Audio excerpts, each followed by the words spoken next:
Christy. Good afternoon, everyone, and thank you for joining, Christy. Thank you so much for this wonderful introduction, Joe. Thanks for having me here. But I'm truly honored to have the privilege of delivering Don Chapman Memorial Lecture.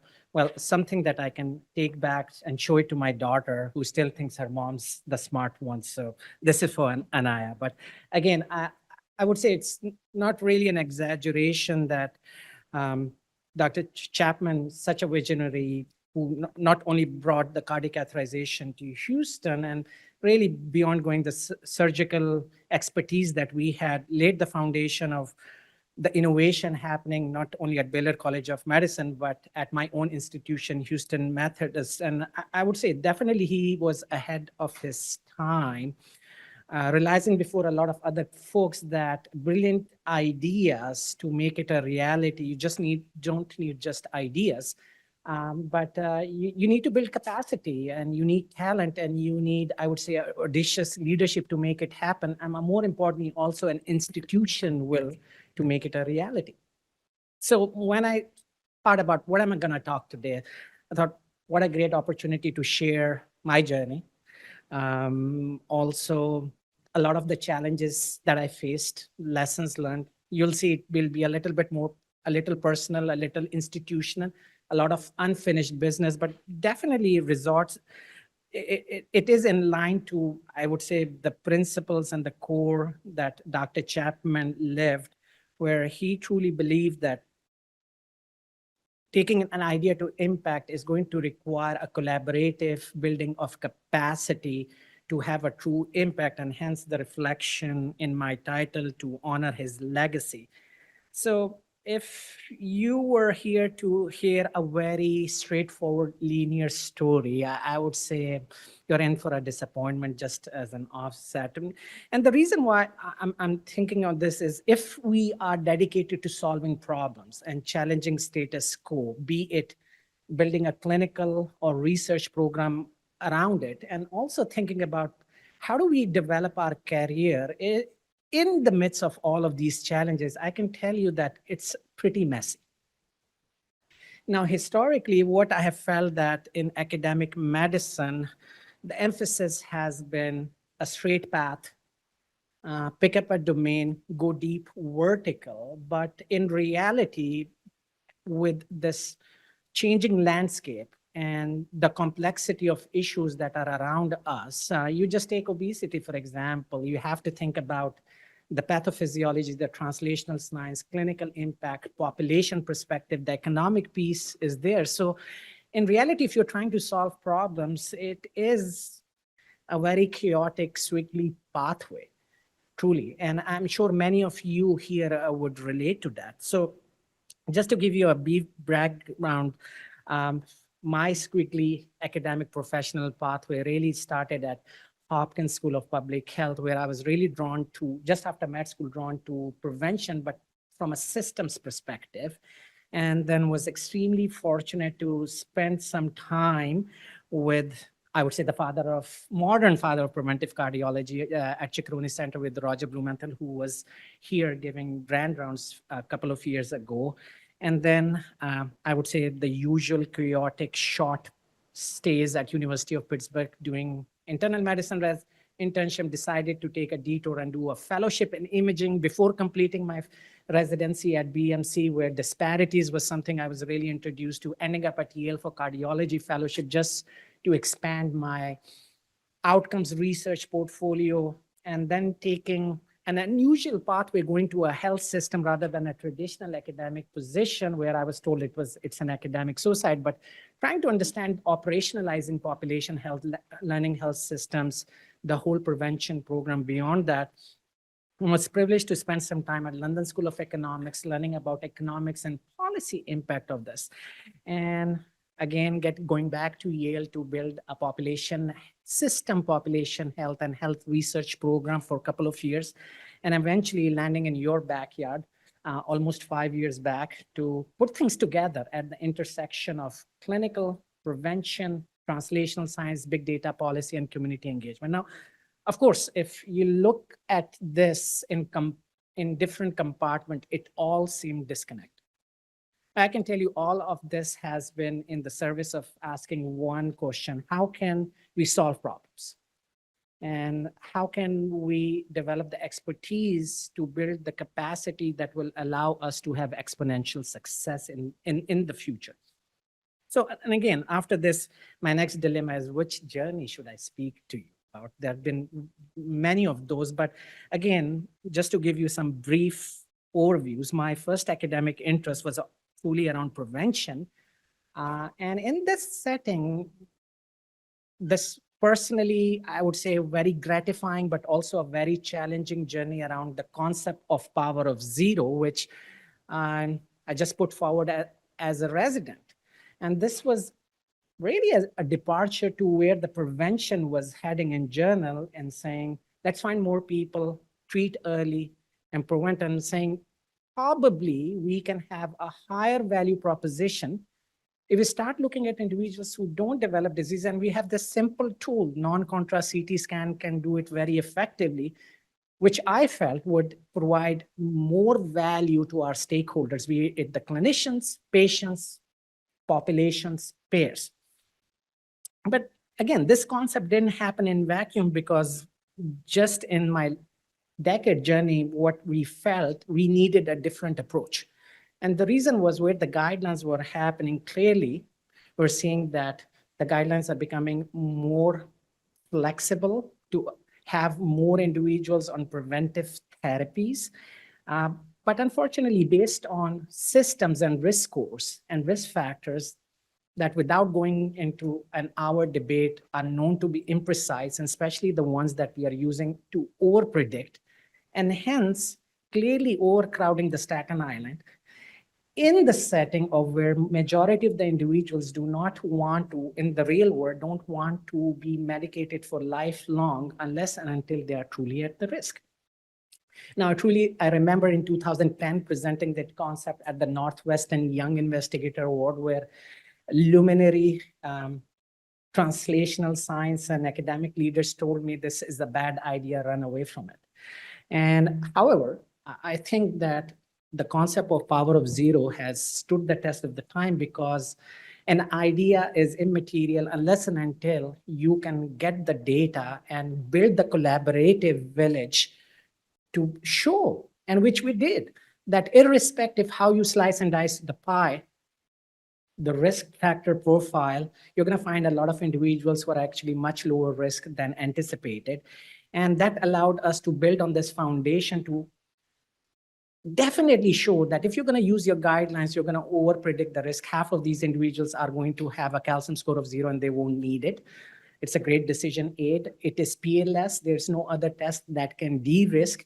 And by the way, it's cost effective to manage individuals based on the calcium testing, avoid downstream management rather than treat all philosophy. And in less than 10 years, it was really gratifying to see an idea to be accepted by the guidelines based on a lot of the collaborative work that was developed, not only is US, but percolated down into international guidelines.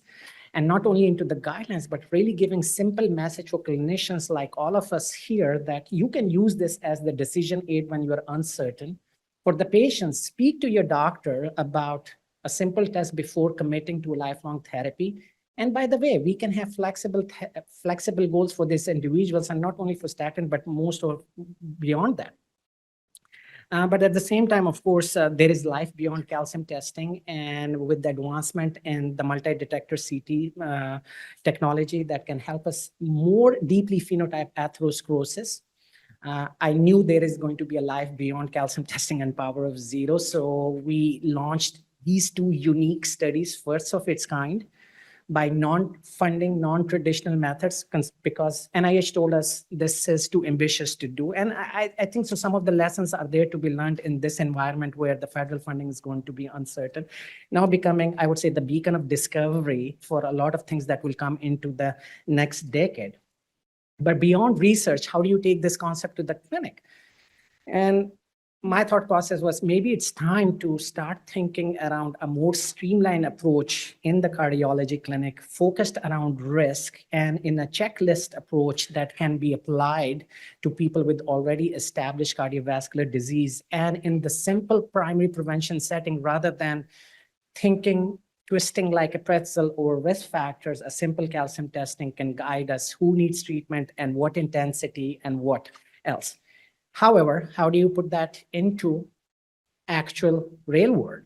So this is what truly brought me to Houston Methodist 5 years ago. After trying to convince a lot of other places, it was thought that it's not possible. So starting as a single preventive cardiology in end of 2019, just before COVID, I would say over the last 5 years, it's extremely gratifying to see that our division has grown to 6 full-time and 2 part-time faculty, where we have seen close to 13,000 encounters last year and contributing to 25% of the new patient volume coming to the entire system, that has allowed to garner support from the institution to allow us to grow into so many other domains. And not only that, just wanted to share that just 3 days ago, we were so privileged to honor Dr. Tony Gatto, who's been at the chair of medicine at Baylor College of Medicine for 20 years, maybe one of the founding fathers, to name our program after him in a mission. We are almost there, not only to honor his legacy and the past, but also commit to the future, that as he challenged the conventional wisdom in his day and age, will continue to do in one mission. How do we prevent patients becoming heart disease patients in the first place? So again, these are some of the lessons learned, but parallelly, of course, my passion around prevention, cardiovascular prevention, in that I early realized that our mission is going to be incomplete unless and until we focus on health equity and social injustice. And there are many non-healthcare factors that needs more attention. And if we can incorporate into our practice, will help us to diagnose and manage and reduce the burden more effectively. But the issue is, what factors do we even capture, and how do we capture? Can we create a reliable metrics that can be incorporated, and how do we use that in clinical and community engagement purposes? So while thinking about that, say, why don't we learn from our genetics colleagues who have been able to put in a polygenetic risk score? Can we do something like that for this new domain, which is understudied, under-recognized? And we not only developed and validated that in ACVD, but took it even further to other domains. We demonstrated that this new polysocial risk score can also identify and tell us about your patient-reported outcomes measure, your risk for cardiovascular disease, even mortality, and then implement that in 2 large studies with American Heart Association and a large national PCORI grant. Now, this wasn't it. This also then allowed us to develop deeper community engagement partnerships and saying, can we go even further and implement that? And now with few PCORI grants under submission that is going to test interventions, that incorporation of this polysocial risk score in EMR, can it help us manage, diagnose early, manage them, and create more effective interventions in this health system community partnership? So taking the learning health system actually to the community by itself. So these are a couple of the journeys, but truly, as of course, taking the calcium score to the clinics, to the guidelines, to building newer research assets, thinking about the polysocial risk score in 2020 as, I would say, a midlife crisis. I was just thinking, okay, what's next? Where are the greatest transformative opportunities for healthcare system? Where are the pain points, and which are the ones that are going to help us exponentially deliver in our mission, be it an academic, clinical, or our commitment to the community? And I was guided by, at that time, and saying there are 5+1 core guiding values, and then saying, look, we have to start thinking about impact, really not the academic or social media accolades. You have to be dedicated. It has to be around solving the biggest problems. And clearly, over my journey, I've realized that we can't do it alone. It has to be integrative and something transformative that will bring everyone together. And not thinking about short-term gains, but how do we build the capacity for making an impact at long term. And it has to be financially viable because there's no margin and no mission. But most importantly, beyond our own, I would say, aspirations, how can we be a catalyst for success for everyone around us? So where were the opportunities? When I started looking out, I would say the greatest opportunity in healthcare transformation for me was, I was looking at this amazingly untapped healthcare system data. And I'm saying, and why? The reason is that we are seeing an exponential growth in the healthcare system, be it in EMR, imaging, sensor, patient wearables. The trend, every year we are collecting more data or generating more data, and the trend is not going to stop. And if you take onto that, this whole transformation that's happening with the plummeting cost of omics and the amount of information that will be collected, that is going to double or triple the amount of the data. Of course, you need to build the capacity to collect that. And finally, the growing analytics capacity in the geospatial world, which is a whole new domain that's allowing us for the first time to think beyond the four walls of the health system around health equity, social determinant, environment, urban planning, the true learning health system. Now, this is amazing, but the reality is unleashing the power of the big data is much harder than anticipated. So sorry to disappoint. And why is that? We're generating a lot of data, but you may all recognize that most of it is still hoarded. And one of the biggest things is how do we get to a point? One of the themes in my mind was at that point is look at other industries with the increase in the computational power. Google is learning with every click. Facebook is learning with every post. Amazon with every purchase, thanks to my wife, and Tesla with every mile. Now, shouldn't we follow the same mantra and say, can we learn from each patient? And can that guide, and can we go beyond the national registries, which are great for academic purposes, but really don't tell us what's happening in our backyard? And something that is thankfully a big mission for Baylor College of Medicine, led by Dr. Khurram Nasir on this. But again, as a chain of thought, which I kind of forgot, one of the key issues is that most of the data is hoarded, right? It's fragmented, segmented. You may not even know what data is available. As a result, we live in a paradox of, I would say, information overload and knowledge drought. And the other challenge is, even if you get that data, what are you going to do about it? Because we just don't have the capacity and the expertise, and our mindset of putting data together is still based on the redundant old age where few people, FTEs, open up the data set, collect the data, Excel sheet. The greatest innovation that has happened is maybe RedCap. But if we have to succeed, not only, I would say, the magnitude and the scale, we have to have a 180 shift in our mindset and drive the digital and the automated, I would say, industry-like approach, not only in connecting and refining and building that. So in this background, I put down some thoughts and say, let's build up a program. And we don't have a playbook, but why don't we find a mechanism to curate and harmonize the entire health system data in a manner which is domain and condition agnostic? And it is done, and we can collect all the data Legos together to build something that's transformative, that can percolate down in some of the vision points, at least I had for my own academic cardiology program. Can we enhance the research portfolio with this? Can we increase the diversity and the quantity of the funding and develop partnerships and lead with innovation and recruit the best minds and enhance our research findings and impact and recognition, and then eventually apply that? Now, this was a vision, but it was still backed with the pragmatic plan. Vision is good. Execution is really where the money is. And 5 years back, we had a whole phase one where we'll build the fundamentals of collecting and harmonizing the data at the back end without interfering with the front end operations and without IT resources. We'll test it and see whether these algorithmic approaches can work into pilot studies and truly launch into an exponential R&D program, which I'm going to show you a lot, but also recognizing even 5 years ago that we will need partnerships at some point, even if we have to maximize it and implement it to make a true impact at the clinical and the population level, which I'll highlight at the very end. So what did we do? So where are we? I can tell you that we're working under the hood for almost 3 years with not a single tweet to show for.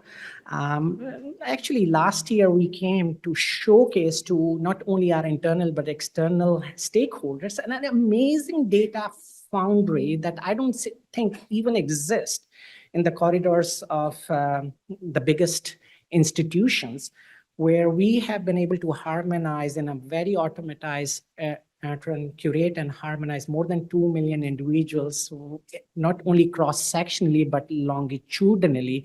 And a lot of details are present in this method papers, and we'll love to talk more on how this can also be expanded at various levels. But it wasn't just about the EMR data. That's really the foundation, but how can it become a source to plug in much more beyond? That is the foundation. How can you enrich it? And one of the first sources that really I was very personally interested was this whole social and environmental insights, again, based on where I think that our mission is going to be incomplete unless and until we are able to reduce the disparities and address the root causes. But the question is, can you actually create it? And the answer is yes. You can not only create and find huge amount of information, wide range, and these are just few examples. There are actually 15 more scores, but actually even in my own system, there is tremendous diversity of where the patient population is coming from, almost 20% from a very underserved area. But the issue is, why were we even thinking that this is going to be useful? Because a lot of our prior work in national registries have shown that composite measures of social and environmental factors are not only associated with the prevalence, but tremendous disparities in outcomes. But the issue is, yes, national registries, EMR, what about if you develop the same concept? Is it going to be useful? And I would say the answer is yes, because we have clearly shown that these composite measures not only identify and predict who the burden of the disease, but also the outcomes of the disease above and beyond in a significant manner that you're going to capture from clinical measures. And not only that, actually, it can give you insights on how population planning, urban planning can help mitigate some of those risks by walkability, reducing the exposure to pollution, increasing the greenness and access. And many of these things are now we're working with a lot of local Houston groups to help take this idea to data to actual impact at the population level. Again, due to the capacity that was built. Now, of course, composite measures are great. That tells me where you're coming from and what the risk is, but what at an individual level? Yeah, there are opportunities. We know EPIC has this social determinant of health assessment tool, but in all honesty, it's extremely suboptimally used. So building on what we had, taking that idea to the institution and creating a whole program that required a lot of engagement. And I'm sure anything that you want to get into the EPIC it is a journey that started in, I would say, early 2023. But by the end of 2023, we were able to implement it at a system level. So again, you could see the idea, the data actually taking to the institution level to make something impactful. And by the way, would it work? Would it help above and beyond what we were already collecting? And the answer is again, yes, because when just last week when we presented at ACC, that individual level score, social determinants, now we have collected in our half of the population, actually can help you identify those who independently who are at risk for diabetes. Beyond your BMI, HbA1c, all the risk scores you had, and even beyond the composite measures. So this is again just a start. We need everyone to pay more attention to these themes. So yes, geocoding is an amazing resource that can be enriched if you had that type of a capacity. Now we are going a step further of saying, hey, by the way, there were almost 350K samples, biobank samples, discarded blood were collected. How can we connect them? And we have done that. So now any phenotype that you have interested, you have the samples linked, and we are taking it a step further and because at Houston Methodist biobanking is for free if you are able to get it done, or at least the discarded. Now we're trying to create the discarded biobank sample for the entire cardiovascular procedures. And we're taking a step further, high fidelity samples for patients coming to our prevention clinic and our CT angiogram, which I think it's the next frontier. A big part of this is, okay, how is this? I think this is going to lead a lot of discoveries and translational science in the future. At my own personal level, I would say one of the key things is I'm trying to look into the resilience concept, and this is something Mark and I also discussed, and Christy and I have also been discussing. There are a lot of individuals with genetic dyslipidemia and have no atherosclerosis. And the question is why? But a singular aspect will not help us answer. And this infrastructure is now allowing us to go even more deeper with extensive imaging phenotyping, exposomic evaluation that is capturing all of this data, social determinants, and we are complementing them with variables. And of course, the biomic blood banking aomic piece is going to help us a lot. And by the way, this is infrastructure is not only for this one singular study. If we are able to build something like that, think about how much you can expand all across the various sections of cardiology and many things else. But it's all about building capacity with the purpose. And so I'll give you in the next few slides how this infrastructure is helping us have a more learning health system and a precision lens to some of the themes that are very critically important to us in preventive cardiology. Of course, starting with LDL focus is, for the first time now, we have an ability in partnership, of course, bringing in a lot of funding, industry funding, to go much deeper into the whole spectrum of therapies, conditions, and actual LDL attainments, giving us insight. Where are the disparities? It has helped us build dashboards that is allowing physicians, operational leaders, and clinical leaders to look where we are and where we need to be and how do we get there. Actually, this data is helping us guide what would actually be needed, not at a national level, not at an abstract level, but at a Houston Methodist level and within our own backyard and how we do it. And this amazing infrastructure is allowing us to go even a step further and saying, why the non-adherence? We can't still really understand. And you can tap into the unstructured data, the notes, and with a lot of NLM and now going with the LLM models, trying to decipher why. In this partnership with Stanford and the VA is also involved. So we have this one R01 that has already jump-started last year. Now, if we go, for example, HDL focus.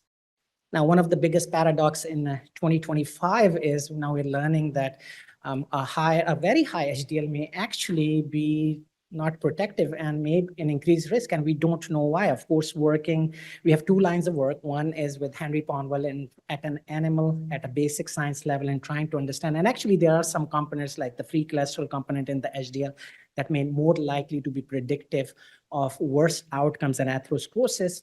At a clinical side, we try to pull together data that could give us insights whether atherosclerotic assessment can predict risk in very high HDL. Actually, the average LDL is around 100. The challenge is it's hard to find these patients. So hence, the next step, bringing translational and clinical science together, this infrastructure helped us not only generate the immense pilot data that was needed to convince NIH to take this concept to the humans, but also help us find this very rare and enriched phenotype in our system that we're tapping. In just a year, we have already recruited more than 100 individuals with very high HDLs. Again, a concept, proof of concept. There are tons of things that can happen in this where the bench and the clinic can come together. Well, we can go to the triglyceride focus, and thanks to Christy and many others, we are now coming to realize about this interesting phenotype of severely elevated hypertriglyceridemia and even pushing the boundaries to the familial chylomicronemia. Well, our structure has now helped us generate and work with our industry partners to start a big project that is trying to use what we have to really phenotype the heterogeneity all across, not only at baseline, but outcomes, but also create a prospective registry where we'll be bringing and collecting samples and also utilizing, this is a group where once you meet the clinical clinical trial criteria, at least in access to the medicine. So learning, implementing, and facilitating. That's all happening because of this immense infrastructure. I think so the greatest value proposition is going to be of this type of multimodal approach is into the cardio kidney metabolic focus, because the phenotype is wide. There's tons of inputs. Now we have amazing therapies, but the issues are, and they work extremely well, extremely costly, access issues. Do they work the same for everyone? Are the patients who need it are the same? So again, what it helped us quickly characterize the patient, at least within the cardiovascular space, that almost 3/4 or more of patients with established cardiovascular disease are known, are actually candidates for these therapies. In reality, only about 1 in 20 are getting it. So not only, of course, fulfilling the outcomes academic mission, the getting to the data for having internal conversations, how can we overcome this inertia? And that was one of the basic of building of our cardiometabolic clinics. Not only that, we showed that, yes, you can find a lot of people who need it, but in the end, are they really the same? Actually not. And a lot of the input is coming from their social and environmental and other factors that we do not yet understand or capture in the clinics. And these are the factors that are showing who are at the highest risk. So not only there are a lot of people who need it, they're absolutely different, but the responses are different all over the places. So you see the complexity that we are dealing in a field that is emerging, and we literally do not understand it as well. And you need deep phenotyping and data to really unmask these mysteries. So again, thanks to you, Joe, who understands the complexity behind it and got a lot of different perspectives, literally almost 6 to 7 months ago, right here. And thanks for doing that, because it introduced me to one of my other colleagues who was thinking on, if not on the similar lines, but different perspective, Dr. Ambrish Pandey from UT Southwestern, that allowed, again, us to come quickly together and say, can we look at this concept even more deeply, and got just recently awarded an AHA funding to do more deeper work.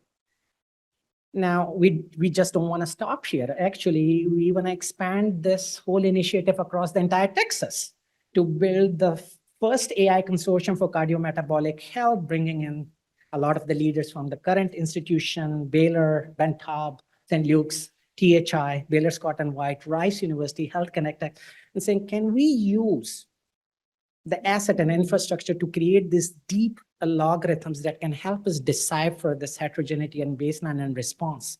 And can we then take for true impact and partner with all the institutions to validate and implement? That is the spirit of collaboration that would be needed, but it has to get started somewhere. And by the way, it doesn't have to be just limited in cardiometabolic therapies. Why not dementia? Many other things. But again, infrastructure, collaborative mindset, challenging the status quo, getting the talent together is needed. But again, none of this would have been possible without the infrastructure we have built. We can go even a step further. Imaging reports, tons of unstructured data out there that we can't capture by traditional methods. But however, creating the NLPs and the LLMs, we have been able to do that for the entire ecosystem, the CT, the calcium, and now moving to the nuclears and the PCIs. But that's not it. What about images? You can actually take all the images, and multiple radiomic pipelines are being built right now that are being linked to the foundational asset that we have. And I would say this has paid huge dividends. Heart failure. Christy and I always used to argue that calcium testing can only predict CVD. And I'm saying, okay, we can take that and we can take the same constant and look at the calciomics and everything beyond your LA, your left ventricle, your bone mineral density, great artery, skeletal muscle, fat, and everything, and actually create much more measures that can integrate with the multimodal approach to predict heart failure and testing it in our system and another system, and then taking to the large cohorts and saying, can we find out whether they can work across the entire spectrum of groups who are disparate? And why even stop with CT? You can actually do the same thing with MRI, but you need an infrastructure to do this, and the team, and the capacity to do that. And by the way, we got scored pretty well. Who knows where this will be funded or not, but we're keeping our fingers crossed on that. I would say the best part of building a lot of this, and especially the imaging pipelines, helped us to quickly accelerate transformation of EMR registries and build partnerships within our own cardiology department and divisions. Just to give you an overview, we are now helping build the entire PCI registry, especially around the young. And I know, Christy, that a lot of that work has already been started at Bentop, and hopefully there are opportunities for partnership. But the entire spectrum of valvular disease, be it aortic, mitral, tricuspid, the deep amount of data, not only data, medication, labs, echo measures, and outcomes there. If some of you were at THT a couple of weeks back, we have shown our ability to build probably the largest advanced heart failure registry that is giving us not only the spectrum, but actually why people are making to advanced heart failure and their journey to LVAD, transplant, death. And now we're using this data to create an alert in our system to identify patients who meet criteria for advanced heart failure, to connect them with the advanced heart failure team. Imaging, there's a lot of interest in across the whole structural changes that are happening in the walls across the entire cardiac cycle is actually taking us a step much earlier to identify who is at risk, so they can come to the cardiometabolic heart failure prevention clinic. We are showing with collaborative work with Yale and all of us with this paper in European Heart Journal that amyloid with just echo and ECG signals, you can detect it almost 3 years earlier. This infrastructure is also helping our colleagues to unlock the mysteries in sarcoid, not only using the UK Biobank, but actually taking the images of MRIs and CTs and echoes in our registry to get career development funding from joint partnerships. It's not only within the cardiology, actually it's growing within the institution. For example, some ongoing scholarship work with rheumatology and oncology, something which I'm personally very interested in at the IBD and the GI space, where we had shown previously that it's a significantly important risk factor for premature atherosclerotic disease. We help build the entire pipeline for the IBD group and presenting next month in San Diego on those outcomes. This is taking for us now taking the next step and saying, can we build a prospective study of identifying individuals who are presenting with IBD flares, deep imaging phenotyping, deep biomics, and looking for outcomes and the impact of the therapy. And hopefully this is leading to a submission of R01 after the summer. A similar impact with endocrinology when Cornell and Houston Methodist came up with an award where both institutions needs to come together to put up something in the Department of Medicine. We were outreached. We quickly helped them submit a proposal around SGLT2 and GLP disparities from the gender lens. And this was the only award that was funded in this very competitive mechanism. They are now presenting at ADA their first findings. And then again, an R01 submission before the end of the year. So you can see this capacity is helping not only our prevention, our cardiology division, our institution to really take a step further. Why stop at the institution level? Actually, you can go beyond the institution and national partnership. The biggest one is when we were invited to join this Insight PCORE Net, and an immense national level collaborative effort, mostly from the Northeast. We were the only one. They were looking for an additional partner to grow. They saw what we have. Now we have access to, well, it says 17 million encounters, individuals. It's actually 20 million. Our first step to take what we are developing and test it even at the national levels. But beyond that, I would say it allows you to become part of the funding and the research that's only happening in PCORNet. For example, this is Joe, one of Victorian inclusion that we're working in, and NEHA is leading that, so we're part of that. We're part of now a submission of a large PCORI grant that's going to look at in these PCORI centers on incidental calcifications and see whether that can help improve outcomes. And I would say a big thought process for me for 4 years ago was the next frontier, and I knew that we couldn't have done it alone. With the rise in the computational power and the expertise, we just don't have the capacity. And for the last 2 years, I've been trying to convince 2 large institutions to come together to maximize on what we had built. And I can tell you, I have battle scars in trying to get together when 2 institutions are coming together. I'm sure you have gone through that. But it was so pleasing to see end of December, the announcement of this unique digital health institute, which is, the idea is beyond scholarship. We want to promote scholarship and create that, what I call the unfair advantage, to lead from the front, but actually with an eye on impact. Can we take it actually to the digital solutions, work with our operational leaders, impact, validate, commercialize?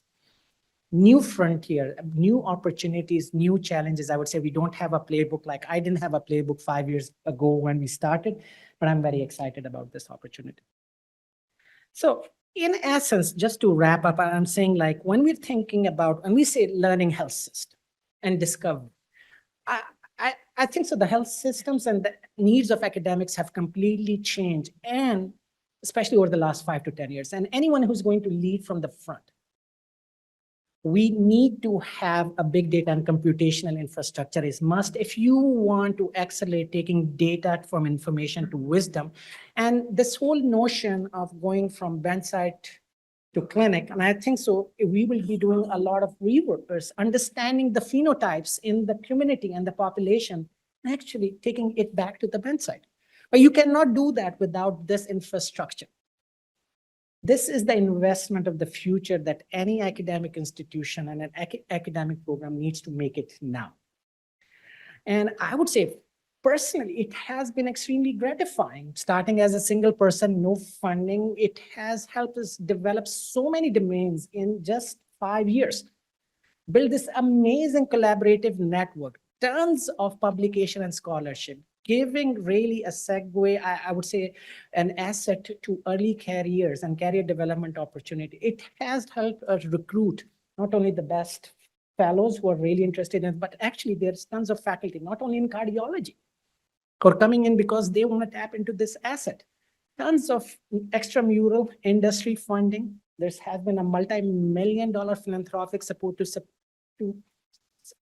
to push us even further. And I'm saying we're just getting started. And I would invite anyone and everyone here, because there are tons of collaborative R&D opportunities depending upon population studies, if you're interested in risk prediction, translational science. No better place to recruit for clinical trials. You can develop any registry you want. You can identify niche populations with, let's say, those individuals who are born with the LDLs of less than 30. You can learn about quality and outcomes. Anyone interested in the social, environmental, health economics, implementation, and this is the future of an academic learning health system. And I really want to give a huge shout out to, without this connective tissue and the gel and the people who really believed in this mission, I don't think so we would be talking about it. And I can tell you that there's one single philosophy that unites all of us, and that is that every byte of data, every logarithm, every mechanism that we're doing, it is, yes, we want publications and we want papers and we want grants, but it is in the service of the community and the patient and the caregiver. And I think so that's where Dr. Chapman's legacy resonates again out here. And taking the simple thing, ideas are great. If you really want to have an impact, you have to build unparalleled capacity and develop that unfair advantage in this very competitive world to make an impact. And I think so the future is around precision, which is data. And that's not just EMR data, AOMICS. your environmental data, and you have to have an engine to put it together and allow everyone to benefit. So again, thank you so much for the opportunity here, Christy.